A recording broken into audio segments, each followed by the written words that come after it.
नमस्कार, जोहार। मैं पूनम और आप देख रहे हैं जोहार झारखंड।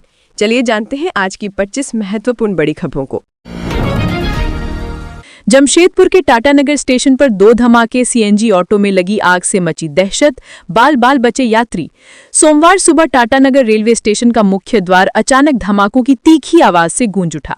लगभग 11:30 बजे स्टेशन के बाहर खड़े एक सीएनजी ऑटो में आग लगने के बाद एक के बाद एक 2 तेज धमाके हुए, जिससे पूरे स्टेशन परिक्षेत्र में अफरा तफरी मच गई। आसमान छूती लपटों को देखते ही लोग दहशत में इधर उधर भागने लगे। मौके पर कुछ देर के लिए आवागमन बाधित हो गया था। आवाज इतनी भयावह थी कि आसपास के इलाकों तक उसकी गूंज सुनाई दी और हर कोई कुछ देर के लिए स्तब्ध रह गया।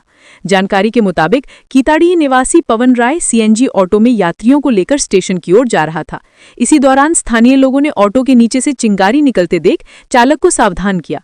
कुछ ही क्षणों में धुआं उठने लगा और देखते ही देखते ऑटो आग की लपटों में घिर गया।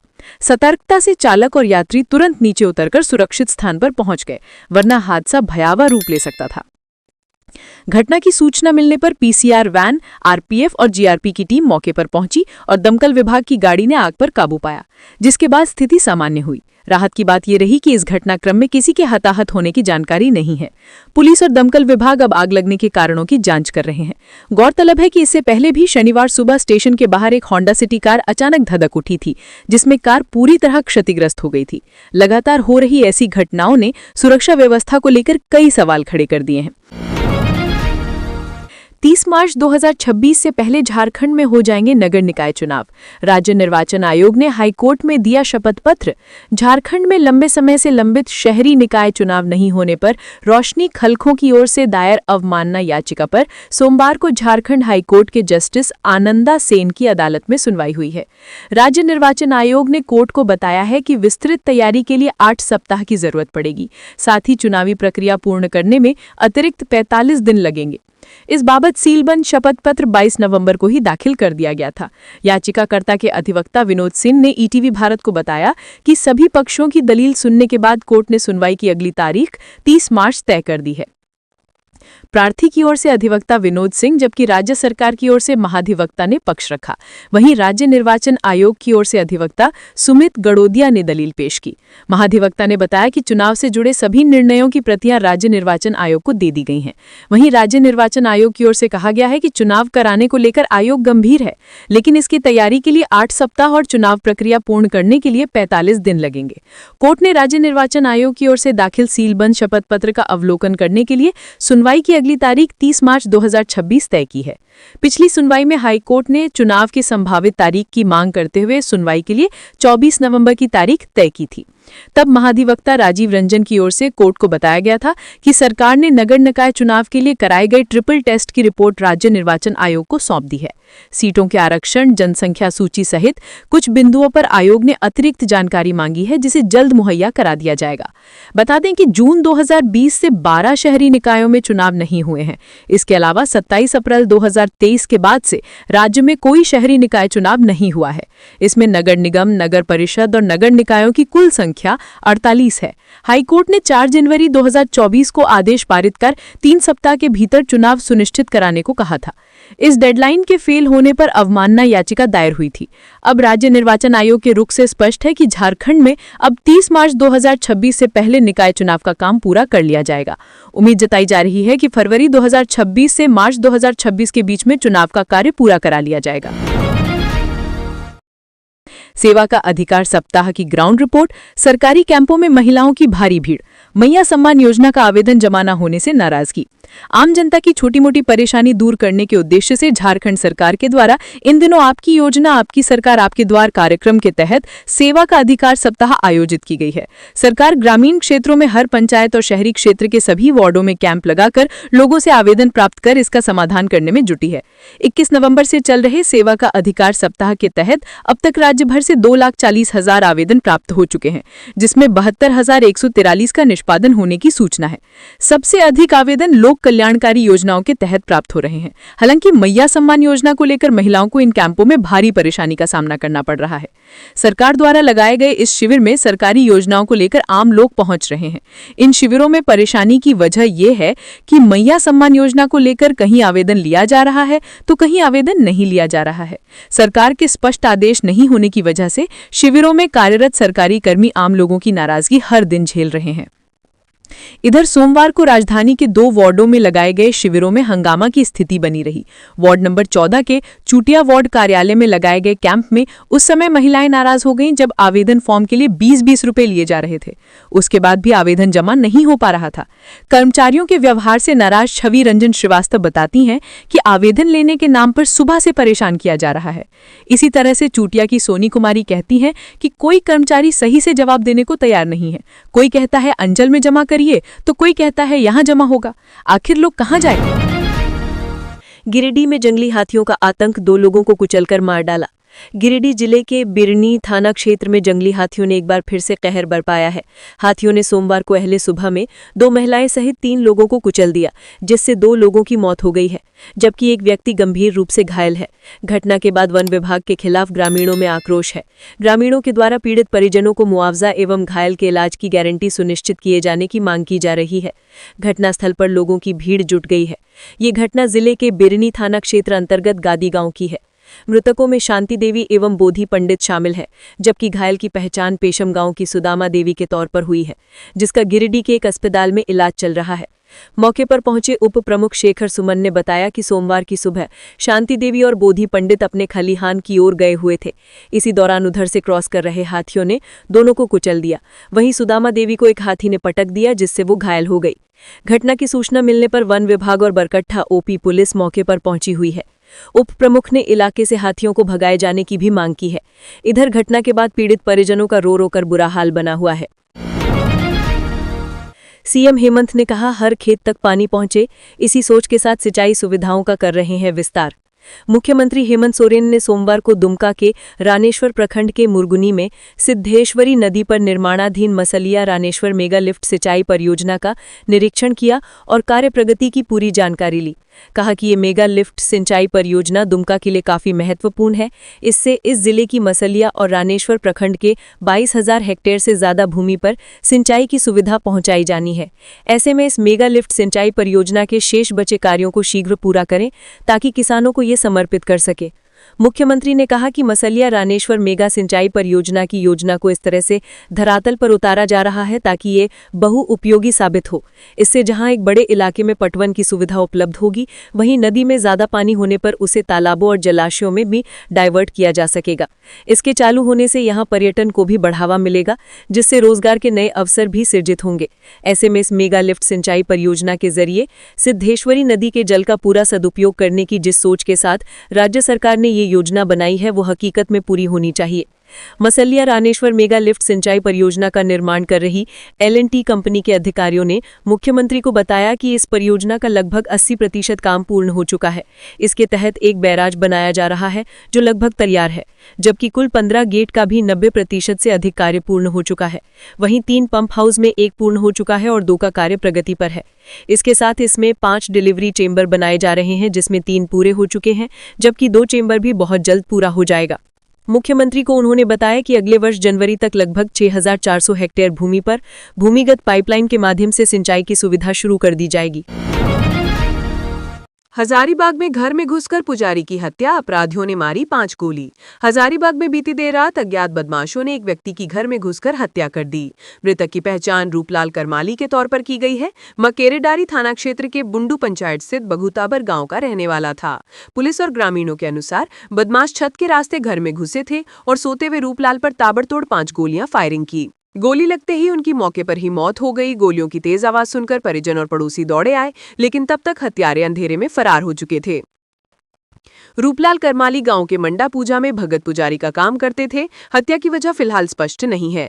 पुरानी रंजिश या कोई और कारण हो सकता है। सूचना मिलते ही केरेडारी थानेदार अपनी टीम के साथ मौके पर पहुंचे, शव को कब्जे में लेकर पोस्टमार्टम के लिए भेज दिया। पुलिस आसपास के सीसीटीवी फुटेज खंगाल रही है और हत्यारों की तलाश में छापेमारी कर रही है। फिलहाल पूरे इलाके में दहशत का माहौल है। ग्रामीणों ने जल्द आरोपियों की गिरफ्तारी की मांग की है। पलामू में अनियंत्रित कार पेड़ से टकराई, 4 युवक गंभीर रूप से घायल।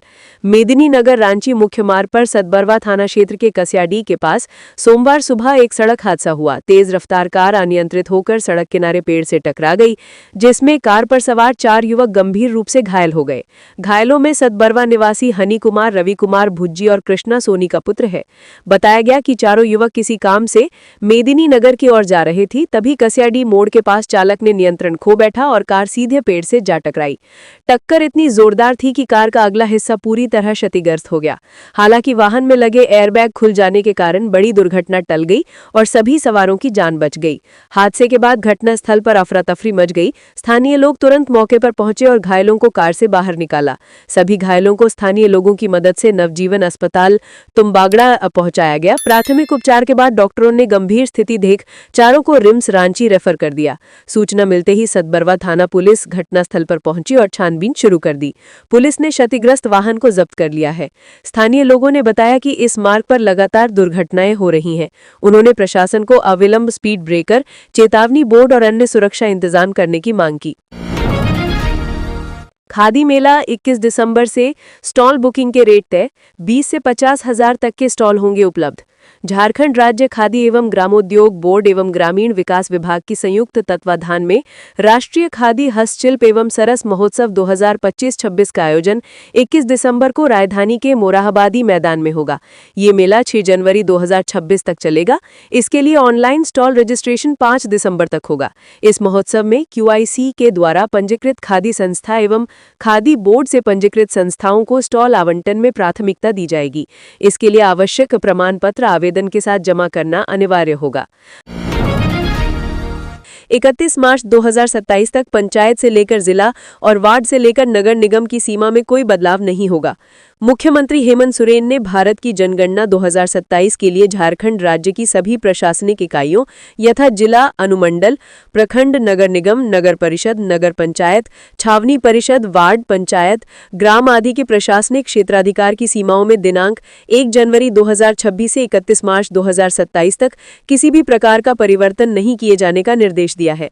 साथ ही मुख्यमंत्री ने क्षेत्राधिकार की सीमाओं में 31 दिसंबर 2025 तक हुए परिवर्तनों से संबंधित सूचना एवं वांछित अधिसूचना निदेशक जनगणना कार्य निदेशालय झारखंड रांची को अग्रसारित किए जाने का निर्देश दिया है। इस तरह राज्य में होने वाले नगर निकायों के चुनाव में किसी भी वार्ड की सीमा में कोई बदलाव नहीं होगा। सीएम ने जनगणना अधिनियम 1948, केंद्रीय अधिनियम संख्या 37 सन 1948 के तहत जनगणना नियम 1990 के नियम 8 के 4 के अधीन प्रदत्त शक्तियों का प्रयोग करते हुए यह आदेश दिया है। जानकारी के अनुसार एक बार जब राज्य में जनगणना की प्रक्रिया शुरू हो जाती है तो प्रशासनिक इकाइयों की सीमा में बदलाव नहीं किए जाने का प्रावधान है, क्योंकि प्रशासनिक क्षेत्रों की सीमा में बदलाव की स्थिति में वास्तविक जनगणना का होना मुश्किल हो जाता है। मसलन किसी वार्ड की जनगणना की प्रक्रिया शुरू कर दी गई है, बीच में अगर उसकी सीमा बदल दी जाए तो उस वार्ड में रहने वाले लोगों की संख्या से लेकर अन्य कई तरह के आंकड़े बदल जाते हैं। पाकुड़ में डीसी ने प्री बोर्ड परीक्षा केंद्रों का किया निरीक्षण। 24 से 27 नवंबर तक आयोजित किए जाएंगे प्री टेस्ट। आगामी मैट्रिक एवं इंटर बोर्ड परीक्षा 2026 की तैयारी को अधिक प्रभावी बनाने के उद्देश्य से जिला प्रशासन द्वारा परख टेस्ट के तहत प्री बोर्ड परीक्षा का आयोजन किया जा रहा है। ये प्री टेस्ट 24 नवंबर से 27 नवंबर 2025 तक जिले के सभी सरकारी विद्यालयों में निर्धारित कार्यक्रम के अनुसार संचालित किए जा रहे हैं। उसी क्रम में उपायुक्त मनीष कुमार ने आज आदर्श बिल्दु मध्य विद्यालय और हरिंडांगा उच्च विद्यालय परीक्षा केंद्रों का निरीक्षण किया। उन्होंने केंद्रों में परीक्षा की तैयारियों का विस्तृत जायजा लिया। उपायुक्त ने कहा कि प्री बोर्ड परीक्षा को बिल्कुल बोर्ड परीक्षा जैसा वातावरण देकर आयोजित करने का उद्देश्य छात्रों में समय प्रबंधन, अनुशासन और वास्तविक परीक्षा का अनुभव विकसित करना है। उन्होंने बताया कि प्री बोर्ड के प्रश्न पत्र बोर्ड पैटर्न के अनुरूप शिक्षकों की एक विशेष टीम द्वारा तैयार किए गए हैं। निरीक्षण के दौरान उपायुक्त मनीष कुमार ने परीक्षा कक्षों की व्यवस्था, बैठने की पद्धति, पर्यवेक्षण प्रणाली और प्रश्न पत्र वितरण प्रक्रिया की समीक्षा की तथा केंद्र अधीक्षकों को आवश्यक दिशा निर्देश प्रदान किए। जिले के सभी सरकारी विद्यालयों में आज आयोजित प्री बोर्ड परीक्षा शांतिपूर्ण व अनुशासित माहौल में संपन्न हुई। कक्षा 10वीं के विद्यार्थियों ने प्रथम पाली में सामाजिक विज्ञान और द्वितीय पाली में अंग्रेजी की परीक्षा दी। वहीं कक्षा 12वीं के विद्यार्थियों ने प्रथम पाली में भौतिकी, इतिहास, अकाउंटेंसी और द्वितीय पाली में हिंदी, अंग्रेजी, भाषा और कोर विषय की परीक्षा दी। उपायुक्त मनीष कुमार ने कहा कि गुणवत्ता गुणवत्तापूर्ण शिक्षा और बेहतर परीक्षा परिणाम के लिए प्री टेस्ट अत्यंत महत्वपूर्ण है। इन परीक्षाओं से छात्रों को मुख्य परीक्षा जैसा संपूर्ण अनुभव प्राप्त होता है और उनकी तैयारी और मजबूत होती है। उन्होंने सभी विद्यालयों, शिक्षकों और परीक्षा कर्मियों को प्री बोर्ड परीक्षा के सफल आयोजन के लिए धन्यवाद दिया। जमशेदपुर में छिपा था पटना का मोस्ट वांटेड अपराधी दिवाकर सिंह, बिहार एसटीएफ ने किया गिरफ्तार।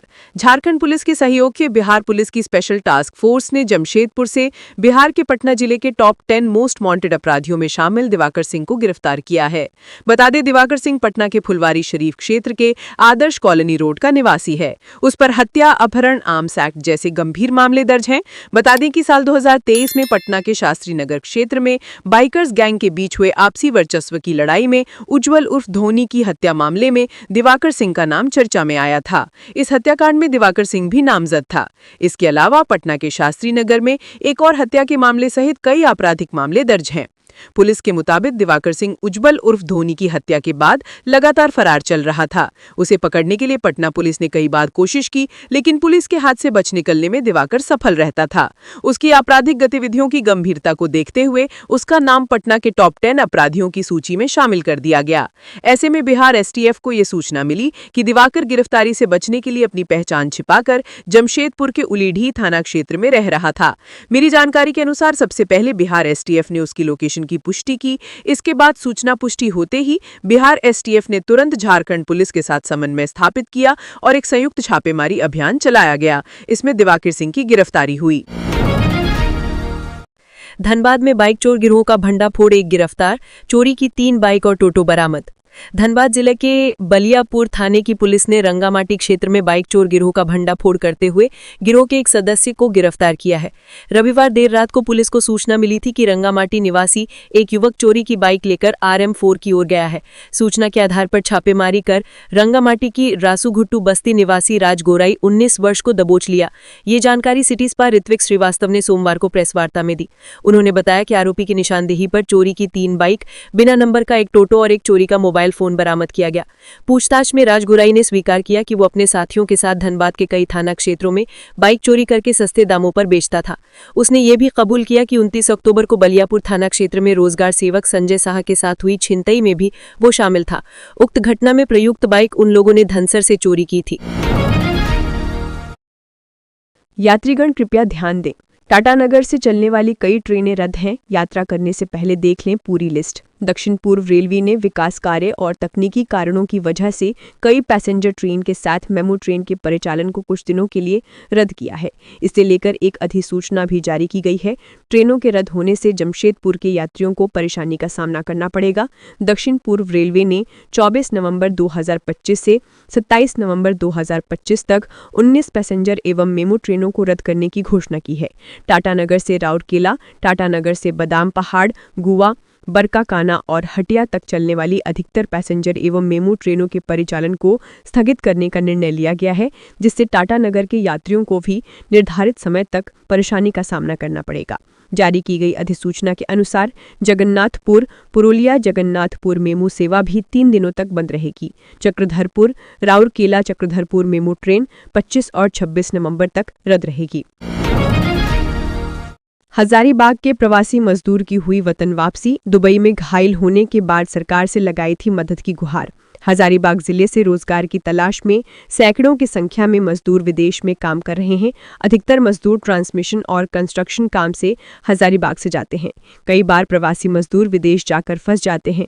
जब सरकार को इसकी जानकारी मिलती है तो मजदूरों की वतन वापसी होती है। ऐसा ही एक मामला सामने आया है। विष्णुगढ़ के रहने वाले दशरथ महतो की आंख में चोट आ गई थी। जब उन्होंने गुहार लगाई तो उनकी वतन वापसी हुई है। बेहतर भविष्य और परिवार की आजीविका की तलाश में दुबई गए हजारीबाग जिले के विष्णुगढ़ थाना क्षेत्र के अलखरी खुर्द निवासी दशरथ महतो की बीते 6 सितंबर 2025 को दुबई में शांक्षी कंस्ट्रक्शन इंजीनियरिंग ग्रुप कंपनी में काम के दौरान आंख में चोट लग गई थी। उन्होंने सोशल मीडिया के माध्यम से वीडियो जारी कर केंद्र और राज्य सरकार से मदद की गुहार लगाई थी, जिसके बाद सरकार की मदद से कंपनी ने बकाया मजदूरी के साथ उन्हें इलाज में खर्च होने वाली राशि का भुगतान का आश्वासन देकर उनकी वतन वापसी कर दी है। वतन वापसी के बाद दशरथ महतो ने आंख के डॉक्टर से मुलाकात की तो उन्होंने गंभीर स्थिति को देखते हुए शंकर नेत्रालय चेन्नई या कोलकाता में इलाज करवाने की सलाह दी। दशरथ महतो अपने परिवार के एकमात्र कमाने वाले सदस्य हैं। उनके परिवार में बूढ़े माता पिता, पत्नी और 3 बच्चे विजय कुमार, अजय कुमार और पम्मी कुमारी 13 साल हैं। प्रवासी मजदूरों के हित में काम करने वाले सामाजिक कार्यकर्ता सिकंदर अली ने दशरथ महतो से मुलाकात की है। उनकी स्थिति से अवगत कराते हुए कहा कि रोजी रोटी के लिए लाखों प्रवासी मजदूर विभिन्न देशों में जाते हैं, लेकिन कई बार उनके साथ दर्दनाक हादसे हो जाते हैं। ऐसी स्थिति में कंपनी के द्वारा कोई मदद नहीं मिलने से मजदूरों को काफ़ी परेशानियों का सामना करना पड़ता है। ऐसे में सरकार को प्रवासी मजदूरों की सुरक्षा को लेकर ठोस नीति बनाने की जरूरत है। झारखंड में फिलहाल ठंड से राहत, शाम में महसूस हो रही है गुलाबी सर्दी, आने वाले दिनों में बारिश के आसार। झारखंड में कुछ खास बदलाव के साथ मौसम ठंडा बना हुआ है। राजधानी रांची और आसपास के इलाकों में सुबह के वक्त हल्का कोहरा रहने के साथ दोपहर में धूप निकल रही है, वहीं शाम को गुलाबी सर्दी महसूस हो रही है। सबसे ज्यादा ठंड गुमला, कांके और नामकुम जैसे इलाकों में महसूस की जा रही है, जहां तापमान 10 से 12 डिग्री के बीच दर्ज हो रहा है। आने वाले कुछ दिनों में बंगाल की खाड़ी से नमी वाली हवाएं आ रही हैं, जिससे 29 नवंबर के बाद हल्की बारिश की संभावना है और तापमान में कुछ गिरावट भी हो सकती है। मौसम केंद्र रांची के मुताबिक अगले 4-5 दिन तक सुबह शाम कोहरे और आंशिक बादल बने रहेंगे, जिससे मौसम ठंडा और शुष्क बना रहेगा। झारखंड में ठंड पड़ने की मुख्य वजह उत्तर और उत्तर पश्चिमी हवाओं का राज्य में आना और पश्चिमी विक्षोभ का प्रभाव रहना है, जो शीतल लहर और तापमान में गिरावट का कारण बनता है। इसके अलावा हाल ही में आए चक्रवात का असर कम होने और बादलों के छटने से भी ठंड बढ़ रही है। ठंड से बचने के लिए कई प्रकार की सावधानी और उपाय किए जा सकते हैं। सबसे पहले गर्म कपड़े पहनें, जिनमें थर्मल कपड़े, ऊनी जैकेट, दस्ताने, टोपी और मफलर शामिल हों। अपने सिर, हाथों और पैरों को ढककर रखें ताकि शरीर में गर्मी बनी रहे। पौष्टिक और गर्म आहार लें, जिससे शरीर को ऊर्जा मिले और ठंड से लड़ने की ताकत बनी रहे। हाथ पैर साफ सुखा रखें और ज़्यादा बाहर ना निकलें, खासकर ठंडी हवाओं में। सुबह और शाम के समय कोहरे में वाहन चलाते समय सावधानी बरतें। झारखंड में आने वाले दिनों के लिए तापमान थोड़ा गिरने की संभावना के साथ ठंड बढ़ेगी। खासकर उत्तरी और पश्चिमी जिलों में ठंडी हवाओं के कारण कड़ाके की ठंड अनुभव की जाएगी। लोग सावधान और गर्म कपड़ों के साथ खुद को ठंड से सुरक्षित रखें। पाकुड़ के एक कोल्ड स्टोर में निकला कोबरा, वन कर्मियों ने किया रेस्क्यू। पाकुड़ जिले के महेशपुर प्रखंड के एक कोल्ड स्टोर में कोबरा मिलने से हड़कंप मच गया। स्टोर संचालक दीपक सिंह ने इसकी सूचना वन विभाग को दी। सूचना मिलते ही वन कर्मी पहुंचे और काफी मशक्कत के बाद कोबरा का रेस्क्यू किया गया। रेस्क्यू करने पहुंचे टीम मेंबर मोहम्मद अशराफुल शेख ने बताया कि 5.5 फीट लंबे कोबरा ने कोल्ड स्टोर के जनरेटर रूम में अपना आशियाना बनाया हुआ था। कोबरा को देखकर लग रहा था कि वो काफी समय से वहां रह रहा था। वनकर्मी ने बताया कि कोबरा जनरेटर रूम में स्थित एक केबल पाइप में घुसा हुआ था। काफी कोशिश के बाद उसे निकाला गया और फिर सुरक्षित रूप से जंगल में छोड़ दिया गया। इस कोबरा की उम्र लगभग 20 साल है। संचालक दीपक सिंह ने बताया कि वर्कर्स और इंजीनियरों की एक टीम मेंटेनेंस के काम के लिए कोल्ड स्टोर जनरेटर रूम पहुंची। तभी उन्होंने एक बड़ा कोबरा देखा, जिसके बाद वन विभाग को इसकी सूचना दी गई। इस दौरान वनकर्मी मोहम्मद अशराफुल शेख ने लोगों से कहा कि सांप या अन्य कोई वन्य प्राणी जिससे इंसान को खतरा हो सकता है, अगर दिखाई दे तो उस पर हमला ना करें, बल्कि इसकी सूचना वन विभाग को दें। उन्होंने अपील की कि अगर सांप काट ले तो झाड़ फूंक के चक्कर में ना पड़े, बल्कि जख्मी को इलाज के लिए तुरंत अस्पताल ले जाएं। बाबूलाल मरांडी ने कहा, झारखंड में अपराध छिपाने के लिए नया अपराध गढ़ती है राज्य सरकार। भाजपा प्रदेश अध्यक्ष और नेता प्रतिपक्ष बाबूलाल मरांडी ने राज्य सरकार पर अपराध छिपाने के लिए नया अपराध गढ़ने का आरोप लगाया। उन्होंने कहा, झारखंड में अब अपराध छिपाने के लिए नया अपराध गढ़ना सरकार और सिस्टम की आदत बन चुकी है। धनबाद के कोयले के काले साम्राज्य में ईडी की हालिया कार्रवाई ने कई चौंकाने वाले सबूत उजागर किए हैं, लेकिन सबसे खतरनाक बात यह है कि कोयले की काली कमाई से लाल हो रहे कुछ शीर्ष पुलिस अधिकारी द्वारा कोयला माफियाओं को उनके कुछ जमीनी गुर्गों को हमेशा के लिए खत्म करने का टारगेट दिया गया है। बाबूलाल मरांडी ने आगे कहा, स्पष्ट जानकारी मिल रही है कि ईडी जिन लोगों से पूछताछ कर रही है, उन्हीं की हत्या की साजिश रची जा रही है ताकि सच बाहर न आ सके। अपराधियों को पकड़ने के नाम पर सबूतों का एनकाउंटर कराने का खेल पहले भी इस राज्य में खेला जा चुका है। झारखंड एक ऐसे अपराधी डीजीपी को देख चुका है जिस पर सुपारी लेकर एनकाउंटर तक करवाने और झारखंड में उससे भ्रष्ट डीजीपी आज तक कभी नहीं बनने के साथ ही भ्रष्टाचार के सारे रिकॉर्ड तोड़ देने का आरोप सत्ताधारी दल के लोगों ने भी लगाया है। ईडी को बेहद सतर्क रहना चाहिए। यहाँ सच बोलने वाले का नहीं, सच दबाने वाले का राज चलता है, और जब सत्ता, सिस्टम और माफिया एक ही धुरी पर घूमने लगे तो न्याय का गला घोटना महज औपचारिकता रह जाती है। एसआईआर को लेकर स्वास्थ्य मंत्री इरफान अंसारी का विवादित बयान, बोले बीएलओ आए तो घर में बंद कर दें। झारखंड के स्वास्थ्य मंत्री इरफान अंसारी ने चुनाव आयोग द्वारा चलाए जा रहे एसआईआर को लेकर एक बार फिर विवादित बयान देकर हलचल मचा दी है। स्वास्थ्य मंत्री ने कहा कि अगर कोई बीएलओ किसी के घर में जाता है तो उसे घर में बंद कर दें। उन्होंने लोगों से किसी भी कीमत पर एसआईआर न कराने और सतर्क रहने की अपील की है। उन्होंने कहा कि अगर कोई बीएलओ घर आए तो हमसे कॉन्टैक्ट करें, उनसे कुछ ना कहें, नहीं तो वो लोग आपका नाम वोटर लिस्ट से हटा देंगे। स्वास्थ्य मंत्री इरफान अंसारी ने अपने दिए गए बयान को फिर से दोहराते हुए कहा कि झारखंड में किसी भी कीमत पर एसआईआर नहीं होने देंगे और न ही किसी का नाम वोटर लिस्ट से काटने देंगे। स्वास्थ्य मंत्री ने कहा कि भाजपा एक साजिश के तहत एसआईआर के द्वारा वोटर लिस्ट से नाम काटने का काम कर रही है। आधार कार्ड से नाम काटा जा रहा है। उन्होंने आरोप लगाते हुए कहा कि यदि आपका नाम वोटर लिस्ट से कटेगा तो आपका अकाउंट बंद हो जाएगा और पैसा भाजपा लूट लेगी। स्वास्थ्य मंत्री इरफान अंसारी ने कहा कि झारखंड में ऐसी भी आबादी है कि जिनके घर में पेपर और वोटर लिस्ट में नाम नहीं होगा। पर्ची देकर लोग वोट देने का काम करते हैं। उन्होंने कहा कि यदि वोटर लिस्ट नहीं दे पाएंगे तो ये लोग वोटर लिस्ट से नाम काट देंगे और घुसपैठ बना देंगे। जो भाजपा को वोट देता है उसका वोटर लिस्ट में नाम जोड़ेंगे और जो वोट नहीं देते हैं उसका नाम काट देंगे। स्वास्थ्य मंत्री इरफान अंसारी ने कहा कि बिहार में एसआईआर के नाम पर 65 लाख वोटर्स का नाम वोटर लिस्ट से हटा दिया गया। उनकी पहचान, उनकी नागरिकता छीन ली गई और उन्हें घुसपैठिया बना दिया गया। उन्होंने कहा कि एक और 65 लाख नाम जहां वोटर लिस्ट से हटाया गया तो दूसरी और 22 लाख वोटर लिस्ट में नए नाम जोड़े गए। लिस्ट में उसी का नाम जोड़ा गया जो बाहर से बिहार में आए थे और बीजेपी के वोट देने का काम करते थे। बता दें कि झारखंड में फिलहाल एसआईआर शुरू नहीं हुआ है, लेकिन बौखलाहट शुरू हो गई है। शहीद आईटीबीपी जवान गौतम यादव को राजकीय सम्मान के साथ दी गई अंतिम विदाई। बिहार में चुनाव ड्यूटी के दौरान लगी थी गोली। चिरकुंडा थाना क्षेत्र के गांजादली के रहने वाले आईटीबीपी जवान गौतम कुमार यादव का सोमवार को चिरकुंडा सुंदरनगर घाट पर पूरे राजकीय सम्मान के साथ अंतिम संस्कार किया गया। गौतम यादव बिहार विधानसभा चुनाव के लिए पश्चिम चंपारण में तैनात थे, जहां उनकी दुखद मृत्यु हो गई। पुलिस के अनुसार श्रीनगर थाना क्षेत्र के कोहड़ा भवानीपुर स्कूल कैंपस में जवान गौतम यादव अपनी सर्विस एलएमजी बंदूक साफ कर रहे थे।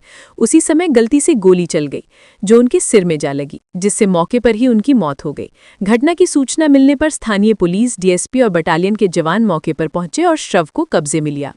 गौतम यादव का पार्थिव शरीर शनिवार शाम को आईटीबीपी 36वीं बटालियन द्वारा उनके पैतृक घर चिरकुंडा लाया गया।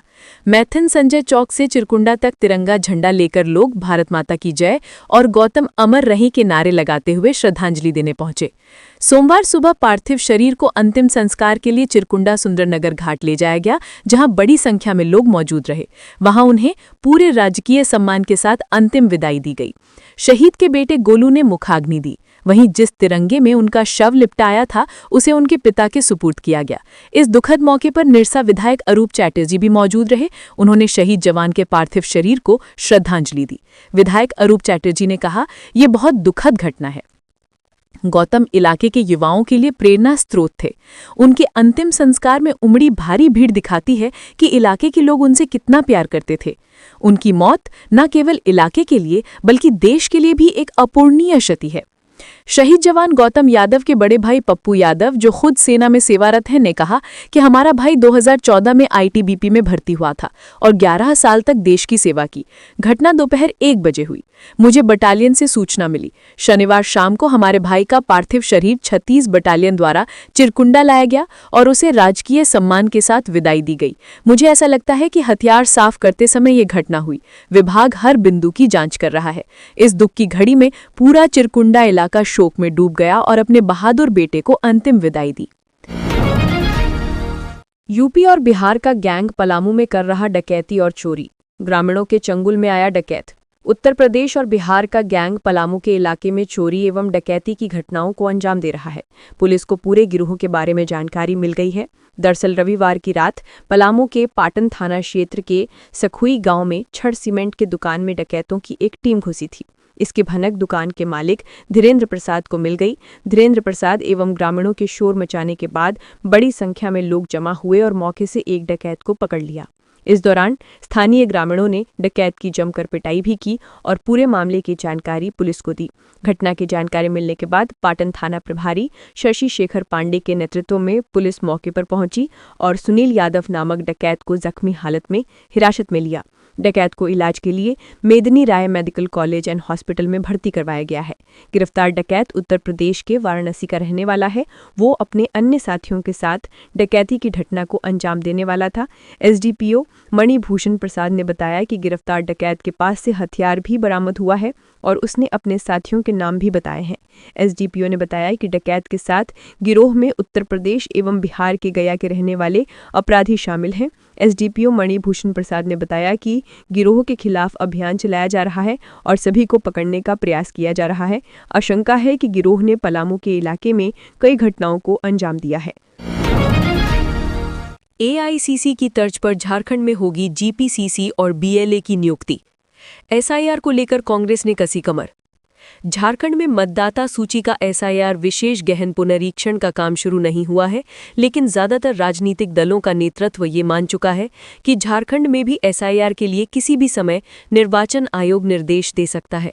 झारखंड में सत्ताधारी गठबंधन का दूसरा दल यानी कि कांग्रेस ने एसआईआर को लेकर अपने स्तर पर तैयारियां शुरू भी कर दी है। झारखंड कांग्रेस ने इसके लिए पहली बार ग्राम पंचायत स्तर पर संगठन को तैयार करने के उद्देश्य से 15 दिसंबर तक जीपीसीसी गठित करने के साथ साथ हर बूथ पर बीएलए फॉर्म 2 भरकर बूथ लेवल एजेंट बीएलए नियुक्ति की प्रक्रिया शुरू कर दी है। झारखंड कांग्रेस प्रदेश अध्यक्ष ने जीपीसीसी गठित करने के लिए राज्य स्तर पर जीपीसीसी संगठन प्रमुख की भी नियुक्ति की है। प्रदेश स्तर पर बनने वाले जीपीसीसी के झारखंड सांगठनिक प्रभारी सूर्यकांत शुक्ला बताते हैं कि झारखंड में 15 दिसंबर तक सभी ग्राम पंचायत में जीपीसीसी गठित करने के साथ साथ हर बूथ पर कांग्रेस का एजेंट नियुक्त होगा। झारखंड जीपीसीसी के संगठन प्रमुख सूर्यकांत शुक्ला कहते हैं कि 15 दिसंबर तक सभी ग्राम पंचायत में जीपीसीसी के गठन के साथ साथ बीएलए की नियुक्ति कर ली जाएगी। उन्होंने आगे बताया कि लोहरदग्गा, पाकुड़, गुमला, सिमडेगा में जीपीसीसी गठित कर ली गई है, जबकि 10 जिलों में जीपीसीसी गठन की प्रक्रिया चल रही है। सूर्यकांत कहते हैं कि 10 जिलों में जीपीसीसी गठन की प्रक्रिया धीमी है और उसे तेज करने के प्रयास हो रहे हैं। मुख्यमंत्री हेमंत सोरेन पहुंचे दुमका, झारखंड फ्लाइंग इंस्टीट्यूट का करेंगे उद्घाटन। मुख्यमंत्री हेमंत सोरेन दुमका पहुंच गए हैं। यहां वे दुमका एयरपोर्ट पर बने झारखंड फ्लाइंग इंस्टीट्यूट का उद्घाटन करेंगे। साथ ही सदर प्रखंड के आसनसोल पंचायत में आयोजित सेवा अधिकार सप्ताह यानी सरकार आपके द्वारा कार्यक्रम में भी शिरकत करेंगे। मुख्यमंत्री हेमंत सोरेन के कार्यक्रम को लेकर एयरपोर्ट पर व्यापक तैयारियां की गई हैं। एयरपोर्ट कैंपस में बने झारखंड फ्लाइंग इंस्टीट्यूट में कमर्शियल पायलट के लिए प्रशिक्षण दिया जाएगा। इसके लिए ग्लाइडर भी मंगवाए गए हैं। साथ ही सीएम सदर प्रखंड के आसनसोल पंचायत में सेवा अधिकार सप्ताह कार्यक्रम में भी भाग लेंगे। हवाई अड्डे पर ही विशाल पंडाल बनाया गया है। तो ये थी आज की झारखंड की महत्वपूर्ण बड़ी खबरें। अगर आप इसी तरह झारखंड के हर छोटी से बड़ी खबर की जानकारी पाना चाहते हैं तो आप हमारे चैनल को सब्सक्राइब करके रखें। तो हमें दीजिए इजाजत, फिर मिलते हैं अगली न्यूज में। धन्यवाद।